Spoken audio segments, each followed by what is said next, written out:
Salut, c'est Marie et Jennifer. Et aujourd'hui, nous allons discuter de l'impact des difficultés financières sur la santé mentale.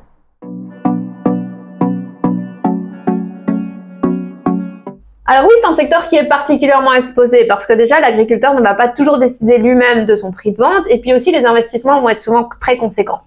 Et puis, la ferme est souvent un héritage familial, on vit donc sur son lieu de travail et c'est compliqué de faire des coupures. Et l'agriculteur n'est pas non plus toujours responsable des difficultés financières. Il y a de nombreux éléments indépendants de lui ou de sa bonne gestion qui vont avoir une incidence, comme par exemple les aléas climatiques, les crises ou des pannes ou des problèmes sanitaires. De plus, le fait de travailler avec du vivant accentue le risque et diminue la maîtrise, ce qui n'est pas sans conséquence sur la santé mentale.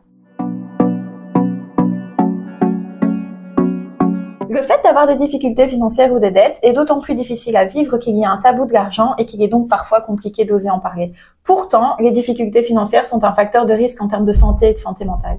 Oui, et en plus de l'aspect objectif de la dette, ce à quoi il faut être particulièrement vigilant, ça va être ce sentiment d'inconfort ou d'insécurité que chacun va pouvoir ressentir face à ces difficultés financières.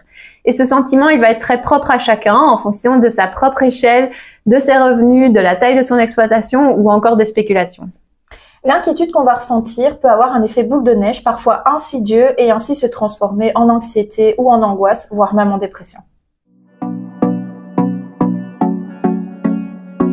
En plus des soucis de santé physique, on va pouvoir constater aussi de nombreux autres symptômes, comme par exemple les ruminations, la perte de l'estime de soi, un sentiment d'échec, la crainte d'être celui qui va mettre en péril l'exploitation et sa transmission, la perte du sens de son travail ou aussi de la phobie administrative, les troubles du sommeil, voire parfois même des idées noires. Et au niveau du comportement, on va pouvoir aussi parfois constater un changement de caractère allant jusqu'à de l'isolement, la peur d'aller vers les autres ou encore des tensions familiales. L'anxiété est pourtant un sentiment naturel et fréquent, mais le tout sera d'identifier à quel moment il faut vous en inquiéter car il devient trop lourd à porter. Oui, bien sûr, il y a toujours des solutions, même si on nous dit souvent qu'on a l'impression d'avoir retourné le problème dans tous les sens sans en trouver. Le plus important, c'est d'oser en parler et oser demander de l'aide et surtout déculpabiliser par rapport à ça. Oui, parce que mettre en place les solutions n'est pas toujours facile non plus, d'autant que ça arrive à un moment où on ne se sent pas toujours très bien.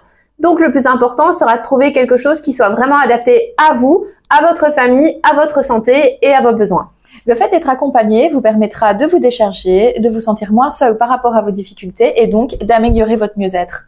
Et bien entendu, plus on s'y prend tôt pour demander de l'aide, plus facilement on aura des solutions et moins ça aura d'impact sur la santé mentale.